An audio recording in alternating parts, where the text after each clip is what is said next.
So when I think about role models, I've actually been quite lucky. There's been so many people around me that I've can see examples of what I might like to achieve myself. And I think I have to start at home with my mum. And she always worked. She was ambitious and always had a sense of wanting to do more and see what more she can get and what she can do. And obviously wouldn't have realised it back then, but looking back now, of course, that's definitely had an impact on me in terms of thinking about what's possible for me and the way I think about what is possible rather than what isn't possible.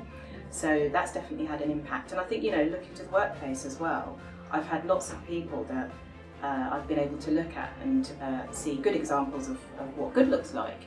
And whilst in insurance, I've not looked up and seen lots of people that look like me, I have seen lots of traits. And what I've been drawn to, I think, is people that are quite different, that do things differently. People who are authentic, and seeing somebody be successful in their own right and in their own way, I think is quite inspiring.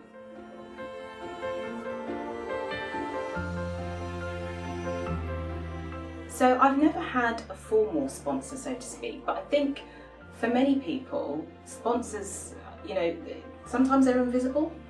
And sponsors are essentially those people that do the whispering and the shouting in those meetings that you're not, when you're not there. And I cannot say that I've, throughout my career, of course, I've had people do that for me, and it's been absolutely necessary to my progression.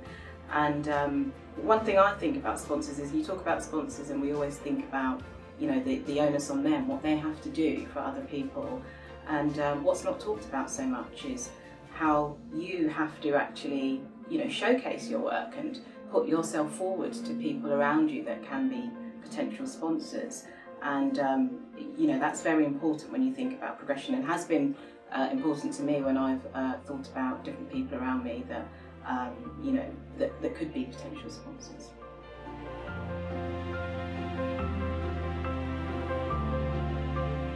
So I didn't decide to be in insurance, actually. My first job in insurance was a temporary contract, and I stayed.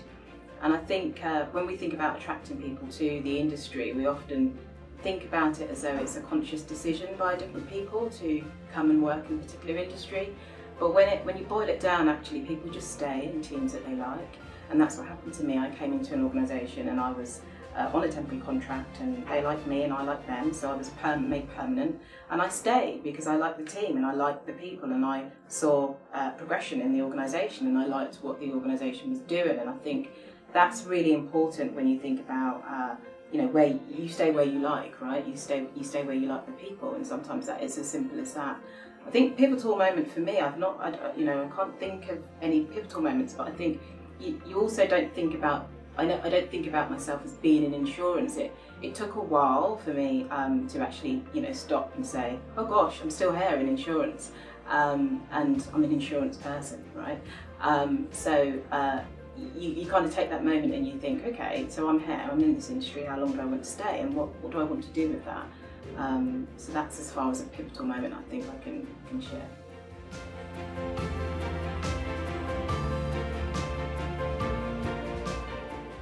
So the thing about culture is that it's pretty transparent when you're talking about the culture of any one organisation. When you join, it slaps you around the face actually, and you immediately can make decisions about whether you think it's the kind of place you're going to be thriving in or just surviving in.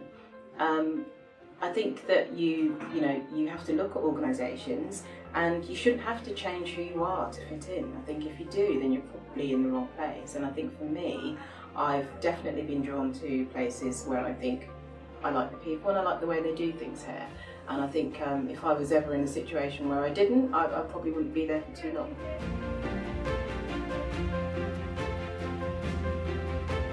So when I'm interviewing, and the nature of interviews is that there's a big focus on the person that's applying for a job, showing you what they can bring, and of course that's extremely important. But I always try to think about what can we give that person, because that's equally as important for me. You want to make sure that you're bringing somebody in that wants to be there, that wants to do the job, but is also going to have much more to develop on and to kind of come away with, and that's ultimately what's going to keep them engaged. So I think, when I'm certainly when I'm hiring, I look at what they can bring to me, but also what we can give to them. Very important.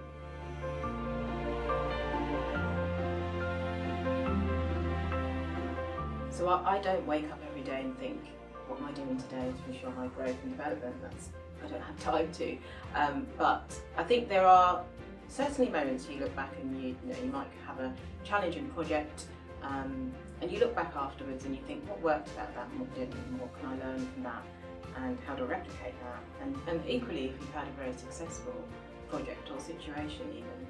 I think the other thing is also just looking out for those times where you just feel like things are a bit mundane. For me, I'm quite sensitive to when things just feel a bit too boring. And it's important, I think, for me, certainly, what's worked is pushing myself into different situations. So, can I do this, or should I get more involved in that? What can I take on to shake things up a bit? And naturally, when you do things like that, you do put yourself outside of your comfort zone, and without realising it, you do hopefully learn a thing or two and develop. So I think it's something that is retrospective, but also prompted by times where you just feel like things are a bit boring, which doesn't happen in insurance, of course.